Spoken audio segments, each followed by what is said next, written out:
I'm trying to think of something to say, but there just isn't. I can't. I've got no words to describe that camp. It's just so heavy.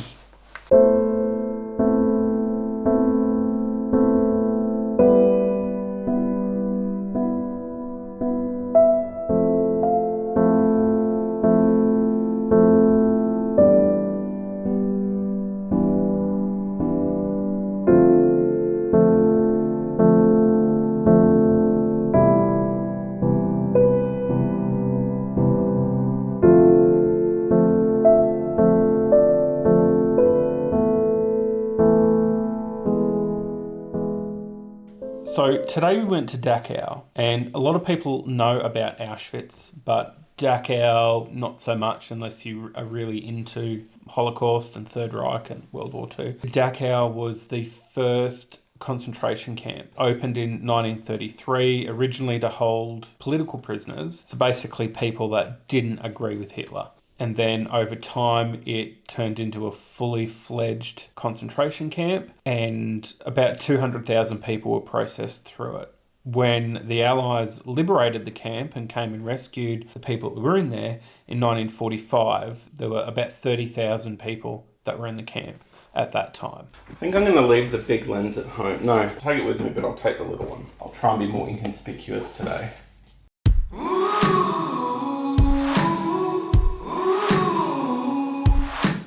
So we're here, where we're going to go to?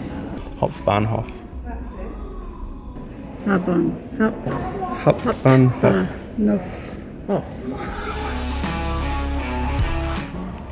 Platz. Prince Regentenplatz.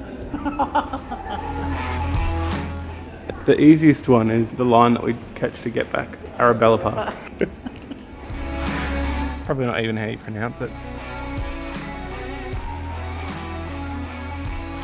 Zurückbleiben.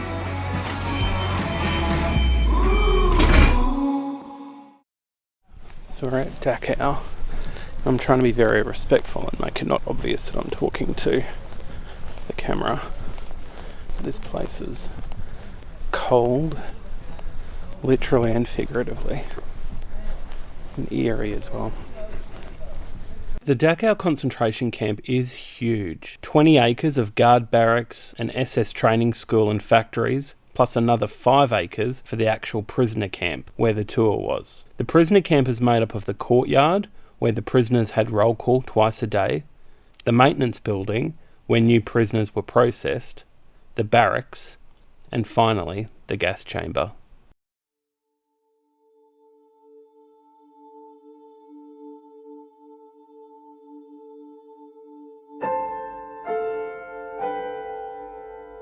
Hitler did not hide this site. Even in the earliest days, he said, yes, we have it.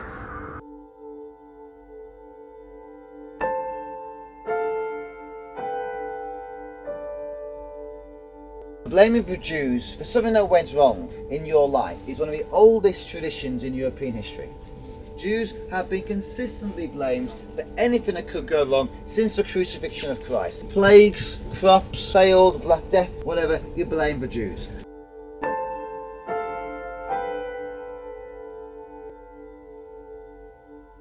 Here's a picture of one woman who was in the camp. Now this woman, her name was Nora Khan. She was a spy for the British. And what makes Nora rather special is, probably can't up in the picture, but Nora was an Indian woman. She's actually an Indian princess, no less. For a short time we had an Indian princess in Dachau.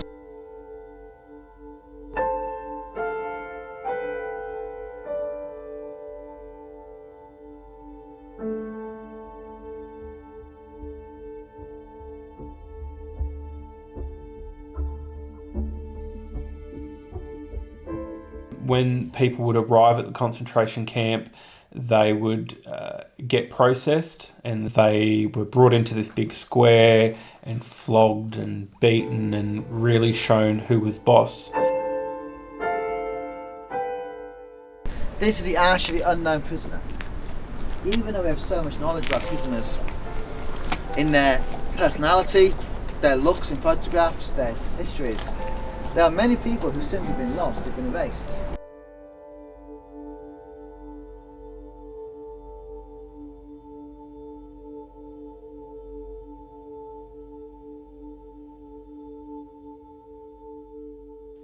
They were then taken through this processing room where they would have all of their belongings taken off them.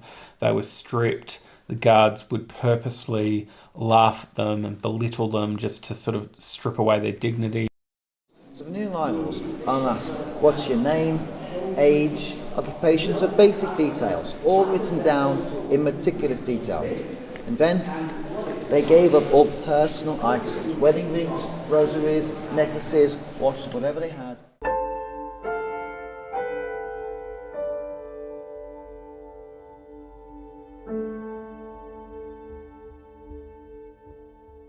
These are the words, welcome verboten, smoking forbidden, no smoking. How could the new arrivals smoke though? They just gave up their cigarettes. It's to mock them. You have nothing, you are nothing. What do you smoke with? Next thing to be abandoned was dignity. New arrivals were stripped naked by the guards. As they got undressed, guards were there to point and laugh at genitalia size, everything they could. The moment they walked in here, they were just completely degraded as humans. Every prisoner came to the site and they were given a uniform, number and triangle. The triangle indicated the reason why you were here. The tour guide was just saying that the soldiers used to play these games on the prisoners, and there's a strip of grass that runs around the outside of the camp. And what they used to do is throw a hat on the grass and tell the prisoners to get their hat. And if they stepped onto the grass, they used to get shot for trying to escape. If they didn't step on the grass, they got shot for disobeying the order. Then they were marched into like a shower room where they'd have their hair ripped out. Shaved is a nice way of putting it, but their hair ripped out and disinfected and made to shower. And that was also the same room where they would be tortured. They would be hung up from hooks with their hands behind their back so that arms would sort of contort up and dislocate, and then assigned to barracks.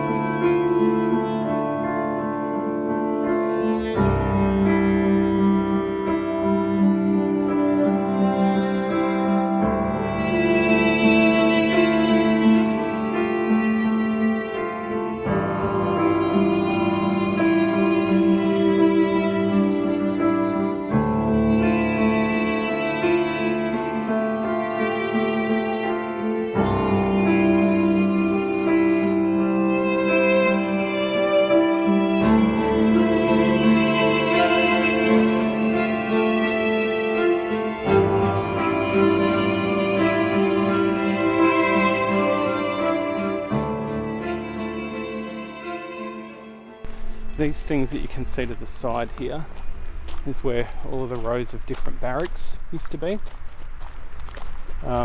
which were demolished not that long ago because of, well, in the 60s, because they used, and there's more there, they used this camp as kind of like a refugee camp after the war, which is why it's so well preserved, because it was actually functioning as other things. But those barracks, the first couple of shots were how they were in stage sort of 1 at the beginning of the camp, where prisoners had a lot more room, and then the final shot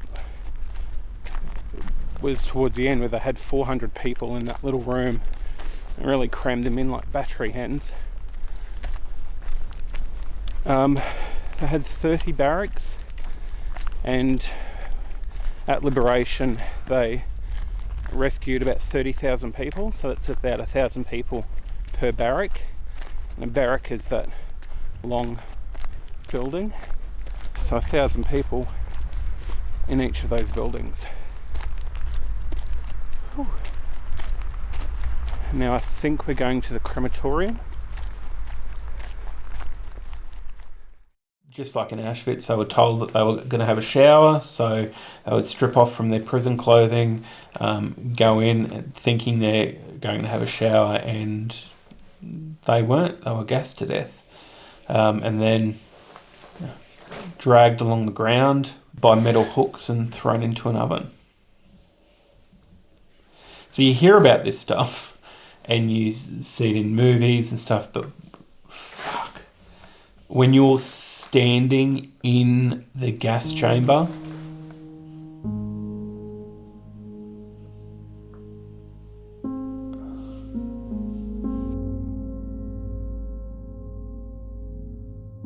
even though the gas chamber at Dachau wasn't used for mass murder on a scale like at Auschwitz, it was used to kill small groups of prisoners. At first they were led into a waiting room and told they were having a shower.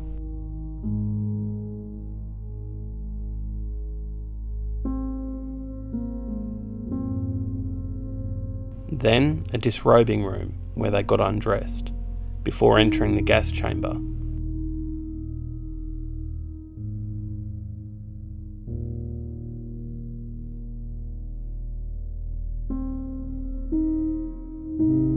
And then walk into a clearly labelled shower room. There are shower heads with ceilings and drains on the floor.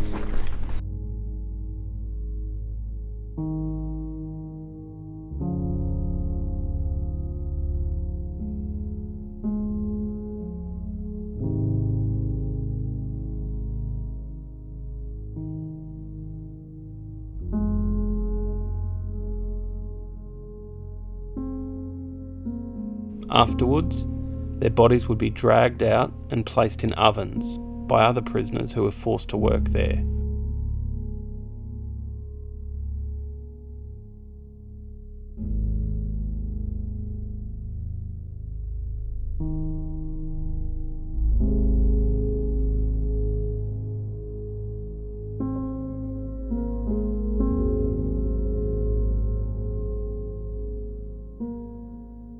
And next to the building, a little pathway leads me to a mass grave of ashes.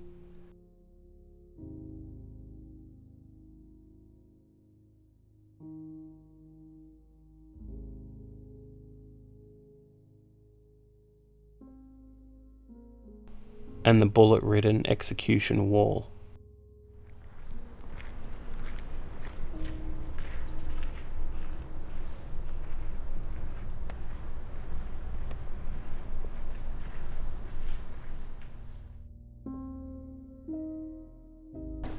At liberation, the Americans found 32,000 people of various stages of malnutrition and a camp riddled with typhus. They quarantined Dachau for 8 months, and despite their best efforts, 10% of Dachau's population would still die in these 8 months because they were too far gone.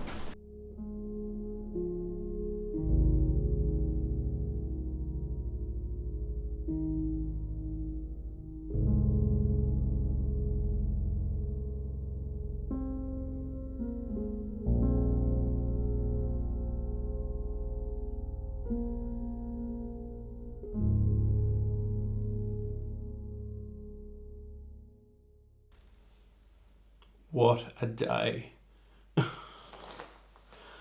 Man, that was Dachau.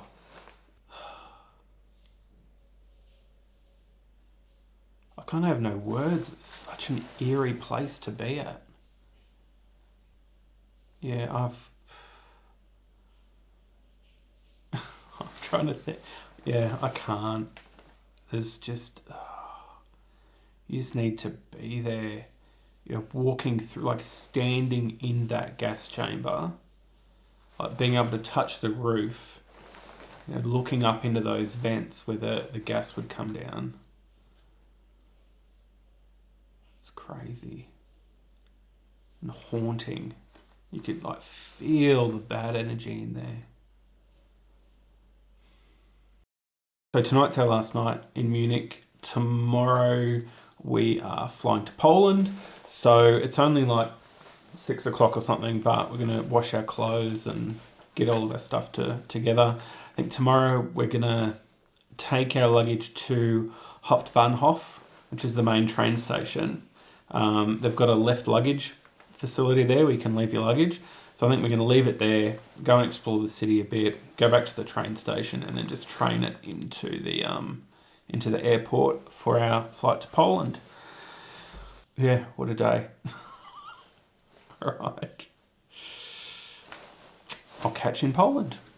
Actually, no, I won't. I'll see you tomorrow. I don't know why I said that. I just oh, my feet are sore. We'll blame it on that. Cool.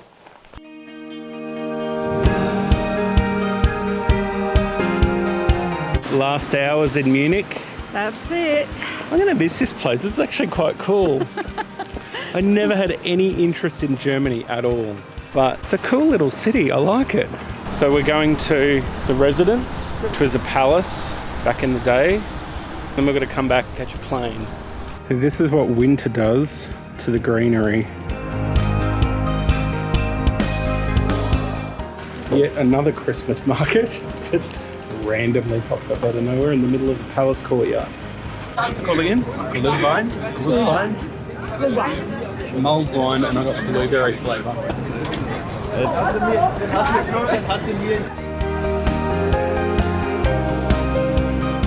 We're just about to land in KRAKOW, Poland, home of Polish people. Mum just tried to evade a fare on the train in Poland and got caught